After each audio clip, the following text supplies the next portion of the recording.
Hello guys and welcome to 𝐜𝐻𝐸 UEFA qualifications for the World Cup. We have 2 tickets left on Tuesday, so we are going to analyze both games, Poland-Sweden and Portugal-North Macedonia with Alvaro and Dani Fisichella. And with you, let me know what you think in the comment section and don't forget to press the like and subscribe. And now let's go on with the show.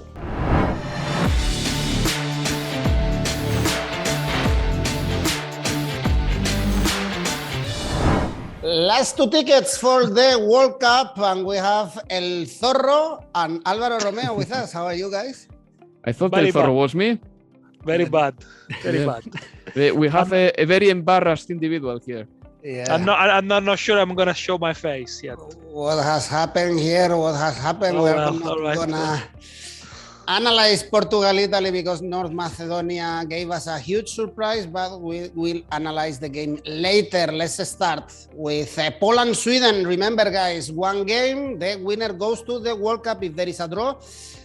After 120 minutes, they go to penalties, and we have Poland-Sweden. Sweden, as you predicted, guys, tough game. 𝐘𝐿 won under 2.5 goals, even going to the extra time. At the end, they beat Czech Republic because Sweden have more power and better players, I would say, than Czech Republic. But this is going to be tough. Playing in Poland is never easy. 3 victories, 1 draw, and 1 defeat when they were playing at home in the qualification group behind England.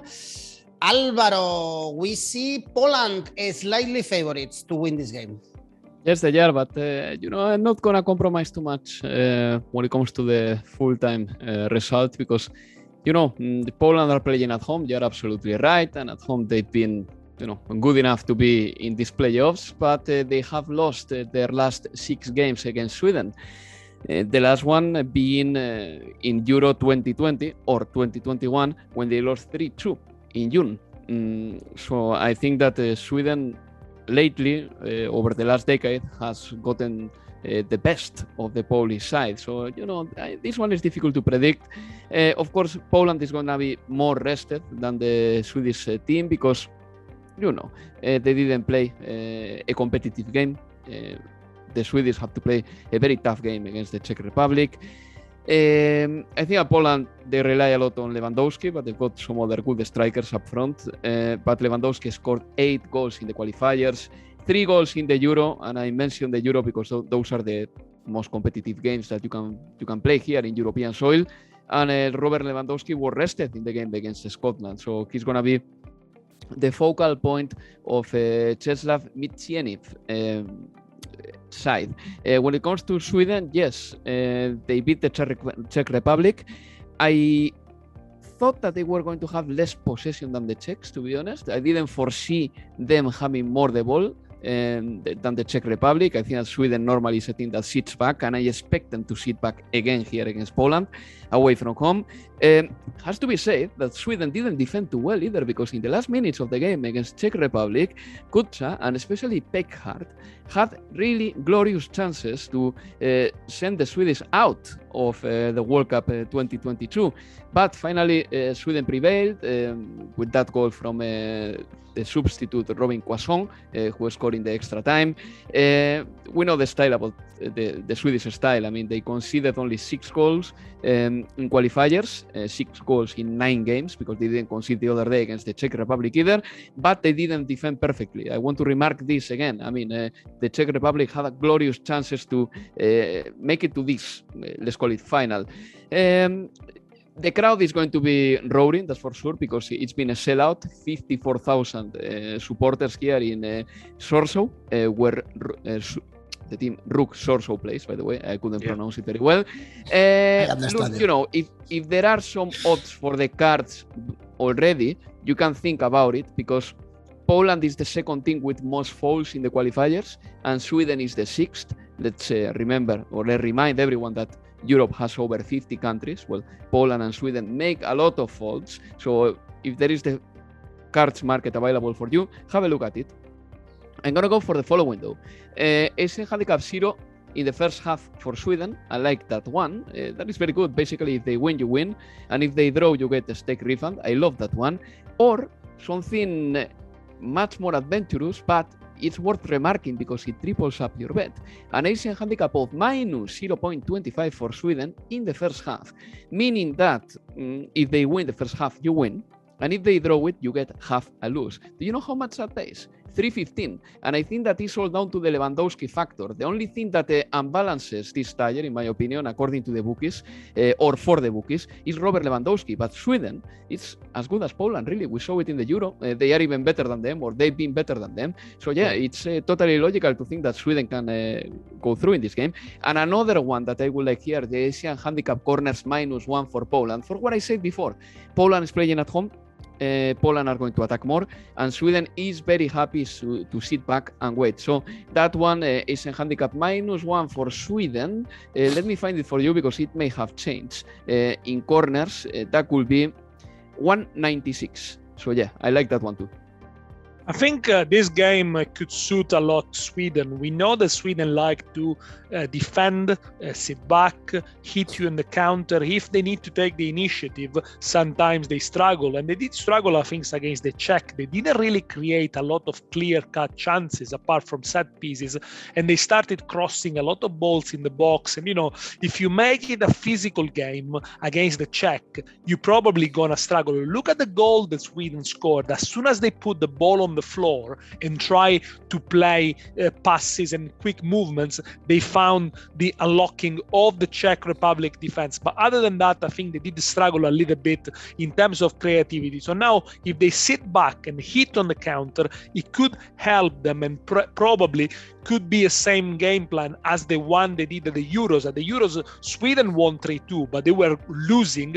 Poland had to win, and then in the end they were unbalanced, and Forsberg, I think, scored the third goal. But when it comes to the Poles, very disappointing game in Scotland. They should have lost. You know, Scotland had a lot of chances. It was a stoppage time penalty from Piontek who rescued them, and there is a big question mark on this Poland side because the manager Czesław Michemczyk, it was the first game in charge against Scotland for him. He replaced Paulo Sousa, who 3 months ago decided to go to Flamengo. So they were left without the manager and had to find somebody really quickly to fill the void. And they decided to go for the experience. You know, Michemczyk is the former Legia Warsaw manager. He won the Ekstraklasa in 2021. He won the Ekstraklasa with Zagłębie and Lublin in 2006, 2007. Then he took charge in between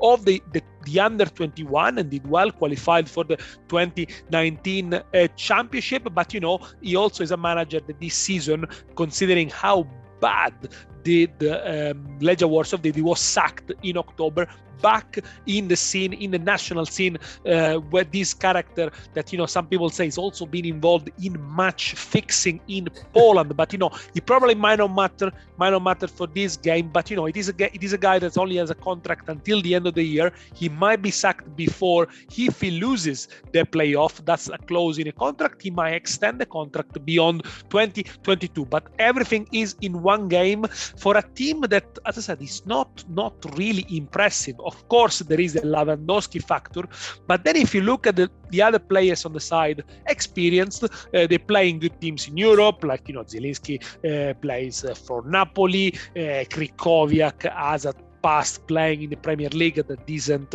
level, but then, you know, Milik, okay, plays for Marseille. Danny. No, I was going to say the real Polish guy, Matikas. But he's the novelty. Matikas and Żurkowski, who plays for Empoli, probably are the two big novelties and the two big things you should get excited about this Poland side. You know, Matikas, 3 goals in the Premier League, few assists, very good player for Aston Villa. Żurkowski, newly promoted with Empoli in Serie A, 5 goals so far this season. They should play. And then the rest, you know, it's always the same old. You can name the Poland side, you know, Grosicki, of course, Zielinski, Bernardek, Szczesny in goal, didn't play against Poland. Can they do it? You know, it's not a great scoring team. You know, they only won 4 of the last 8 games at home. but including Andorra, San Marino, a draw against England. England kind of threw it away in that game. I'm really interested to see what kind of game they play, because with Paulo Sousa, they were trying to play more a possession football style. Let's see what do they do with the new manager. I got two best odds for this one. The first one for me would be under 2 goals. It is conservative, so 1-1, 2-0 each way. You get your money back. Only 1 goal in the game, and you win 195. And the second one, I also consider the fact that the last 5 Sweden games have finished both to score no. So only one team scored in the last 5 Sweden games. Sometimes Sweden, sometimes the opposition. They lost, of course, to Georgia. These obviously stats that you can find on Expedia. And the second one, I would say first half draw. So 0-0 perhaps the first half. 195. I think we agree that it's going to be an under, a very cagey one. Both teams are going to be cautious. That's why the goals market, if we go for under, we have to go, as you mentioned, under 2 goals pays 2.04, under 2.5 pays very low, 1.59 perhaps is good. For an ACCA, same as what happened, for instance, with the Sweden-Czech Republic that we saw on Thursday. Remember also that Sweden lost against Greece, Georgia, and Spain, playing away in the qualification. So they've been struggling when they are traveling outside their country in this qualification round. I guess, for what I heard, you both kind of expect Sweden to go through, although you are cautious, right? I like what Daniele mentioned. I fully agree with him. If I have to plump for over 2.5 or under 2.5, I mean, for me, it's kind of a no-brainer. Then, football may end up embarrassing you, but I think that under 2.5 goals is more likely. And then I do believe that there are very good odds for Sweden to draw, for example, in the first half, or even to get a marginal win in the first half, and then who knows what will happen, But I think that the value is over there. Yeah, if I have to say, potentially, I would say for Sweden to qualify at this one, to be fair. I don't see the home advantage being so massive for Poland, but again, a big question mark depending how they approach the game. The thing with the Swedish is that they've been really competitive over the last 4 years. Really, they've been you know it, Daniele. Spain knows it very well. Spain, believe me, and they have been a little bit the thermometer to measure how good you are. I remember that England in World Cup 2018, was it? They beat them, but Sweden was Pickford was the best man on the pitch in that game. I mean, he made 3 saves. England won comfortably and 2-0, but great game for Pickford. It is a team that can really put you to the sword, physical, technical as well. Kulusevski is in good form. Isak is good. They still got Ibrahimovic. You never know, they might throw it in. Look, it might not be the most inspiring team to watch, but it is a real test. I lived in Sweden for a year, and I played football there, and I think that I had a stereotype that Swedish players, they were going to be quite physical, but they play a lot of indoors football as well in winter, because obviously the leagues stop from mid-November until mid-April. And they play a lot of indoors football, and they develop a really good technique in there too. So don't underestimate the Swedish players. I think that technically they are quite gifted as well. And they know how to suffer and compete. Danny was remembering, and also Alvaro, 4 years ago, they got their ticket to the Russian World Cup, playing in Milano against Italy, and defended at 1-0. So now they have to go to Poland, and also for sure they are going to compete. And also Alvaro mentioned that it's very hard to predict football, and we saw it again on Thursday. There was a comment actually in our video that the video aged very bad, but apart from that, Italy, North Macedonia, that no one could predict it. Actually, you were right in most of your predictions. Even Alvaro was this close to win his ACCA. So now in Porto, we have Portugal, North Macedonia. I guess, Danny, you of course watched that game very closely, the Italy-North Macedonia. I expect a very different one, because Portugal is completely different from Italy. They have a lot of power in the box. North Macedonia against Italy, they sat very low, and they didn't concede many chances in terms of the goalkeeper having to save many many clear chances. Italy had many corners, but Portugal, they have much more firepower. They are way better than Italy when they are coming to the box. So I guess it's going to be a different game, perhaps a little bit more open than the Italy North Macedonia. I expect to be a different game, and you're right. Dimitrievski didn't make massive saves. A couple of punches here and there. A couple of times he came out, and yeah, he did a massive mistake that almost gifted Berardi the goal when they were trying to build from the back. But apart from that, really, they defended quite comfortably in Macedonia, because that shows you how poor of idea, how poor of inspirations were Italy. When it came to the final third, the ball simply didn't move quick enough, and yeah, many players, they looked a little bit scared even to have a shot on goal. They overthought every single passes with every single shot, and in the end, what Macedonia did, they sat back with 5. They put a man on top of 𝐬𝐭𝐴, Bardi, completely nullified 𝐬𝐭𝐴, and then they basically, what they were doing all the time was shuffling from right to left, left to right, right to left, left to right, and try to block a shot, put a couple of bodies in front of the keeper, and so on and so on. And in the end, they survived. Of course, it wasn't always comfortable for them, but it was never going to be. And in the end, they won the game, I have to say, deservedly, because that was the only way they could have won it. They could only have won it with a shot from distance, taking the chance. They had 2 shots in the entire game.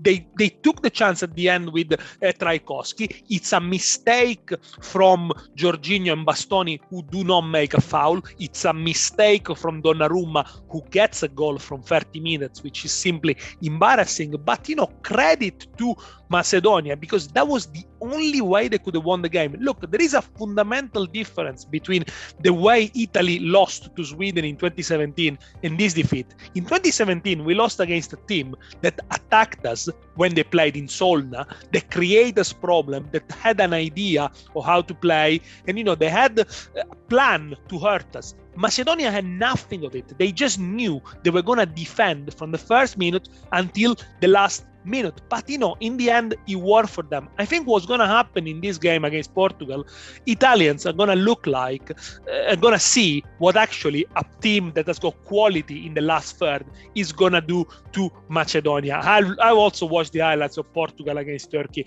Portugal had good chances, created a lot of, shots on target. Ronaldo didn't score, but Jota was on form, and they had a lot of other players that can move the ball and pass them much, much better. So I think despite Portugal had their own issues against Turkey were able to go in behind a few times. But, this is a chance that the Portuguese are not going to miss. Okay, North Macedonia, they're going to be with the best 2 players who were missing the game in Palermo, because 𝐿𝐵𝐻 and Kostadinov were suspended. So they're going to get 𝐿𝐵𝐻 and Kostadinov back. And, that obviously is going to strengthen their team. But, I cannot see them really troubling Portugal. We'd also talked about they were really poor after the Euros as well. They didn't beat top teams. Yes, I know they beat Germany in route to qualify for this World Cup, but that was under the previous manager, was under Angelowski, was a different crop of players as well. I really don't see them to be able to do it. It will be the story of the year, probably of the decade. I can't see it. But no, having said that, congratulations to them. I think they deserve to be there, not because they played beautifully, but because they were effective and they won the game in the only possible way they could have won. Going to the odds, high scoring game. Portugal are not going to miss the chances that Italy did miss, and they're going to create lots. That's why I'm going to go. My first one is over 3 goals. That pays 220. And if you want to be a little bit more conservative and go for a home win, there is the Asian handicap minus 1.75, 1.92, which means if Portugal wins by only 2 goals, you lose half your stake. They win by 3 goals, you win 192. Alvaro, let's talk about Portuguese problems because they are far from perfect. They were shaky again against Turkey. They dominated the game. Once they conceded the goal, again, they were shaky. Turkey missed a penalty. We saw the same problems against Serbia playing at home. Even at the Euros, they were struggling against every single team, including Hungary. So for the North Macedonia optimistic guys, they can hurt Portugal, especially in the back. They are not controlling 100% the games, even if against in the last game against Turkey, they didn't play against a holding midfielder. For instance, William Carvalho, that you know him well from Betis, he was on the bench and they lost control of the game at some point. Yeah, I believe that they needed probably at some point somebody more physical playing in midfield. The truth is that Pepe wasn't there because he's still suffering from COVID-19, and Ruben Dias is injured. And of course, whoever is going to play in Portugal in the defense is not going to give you the solidity of Ruben Dias and Pepe. Those two are fantastic together. And yeah, I think that Portugal, I think that they deserve to go through. They beat Turkey. Not comfortably, but they beat them. And I think that the best possible reflection of how difficult the game was for Portugal was the manager Fernando Santos just smoking a cigarette after the game. Yeah, because he suffered. The tension was very palpable in there, but I think that this is European football right now. I think that in Europe right now the level is quite high. I was very impressed with Euro 2020 because I thought that many teams were very good, even in the group of Portugal during the Euro, Hungary was good. I mean, they ended up not getting the results because they were playing in the same group with Portugal, with Germany, and with France. But I just want to go through a chain of events, a sequence for us to understand how competitive European football is right now. Do you know how the Euro ended? It was France against Switzerland, draw. Switzerland against Spain, a draw. Spain against Italy, a draw. Italy against England, a draw. So basically, you follow that chain of events, and you realize that the word that defines European football right now is, I would say, equality, competitiveness. I mean, there is no team standing out, and the best reflection of that is the fact that Italy are going to be out of the World Cup, despite having won the Euro. So, and another thing that has to be said, entering the Euro is easy, I mean, because there are 24 spots. But entering the World Cup is not so easy because there are only 13. And in the 21st century, we have seen the Netherlands missing 2 World Cups, Italy missing 2 World Cups, Greece as a European champion not making it to the World Cup 2006. So, I think that we shouldn't take as granted qualification for the World Cup. Coming into this game, I would say that Portugal are the big favorites. I'm going to back Portugal. I totally agree with you, Edu. I think that the difference between Portugal and Italy is firepower. In fact, there are many critics now to Ciro Immobile because he couldn't score the other day against North Macedonia. I wouldn't put it on him, but the truth is that Portugal can play with Diogo Jota. João Felix played only 20 minutes. That tells you a lot, and he's in the form of his life. Cristiano Ronaldo is up there. Portugal. And Leao. Great and season in Milan. Otavio was the big surprise. Otavio scored 1 goal. Gonzalo Guedes from Valencia, a decent striker, very, very fast one, didn't play a minute as well. So, the options are there. So, I think that firepower is going to make the difference in this game. So, I chose a huge range of odds because I believe that all of them are quite feasible, really. Like, for example, the halftime, full-time, home and home. Portugal winning the first half, keeping the win in the second half, 175. Portugal to score in both halves, 190. Asian handicap minus 1.75 for Portugal, 187. My favorite here, over 1.5 goals in the second half, 191. And the one that gives you more money will be probably the most speculative. Maybe don't go for this one. Portugal to win both halves, 2.5. But I am more than happy to stay with the over 1.5 goals in the second half, meaning that, you will be making 191 if that happens. Or why not? Portugal to score in both halves, 1.9. For sure, North Macedonia have to make a different plan compared to the game in Palermo. Portugal is completely different. They have big strikers, and you both rely on Portugal. A shame that we are not going to analyze Wales and Gareth Bale in the final because we have to wait until June to see the third ticket to the World Cup in the European area. If you look at the video we did before, I had zero doubts that Bale was going to score. Yeah, I think no one had any doubt. It's just the way it is. A great player. He's a great player. We can all agree to that. Match winner. He's a match winner. Exactly. Yeah. He's a great player. No one can say anything about him. Another thing is his professionalism and how dedicated he is to the daily tasks. But this is another thing, Alvaro, that we can talk in our La Liga show to finish this game. And since you were also very close to get your ACCA corrected in the previous week, let's go with your ACCAs for these 2 games. We can always combine, make a double, or whatever you choose. Let's start with you, Danny. Okay, Poland, Sweden, first half, 0-0, that pays 243. Then Portugal to score in both halves, and Portugal half-time, full-time.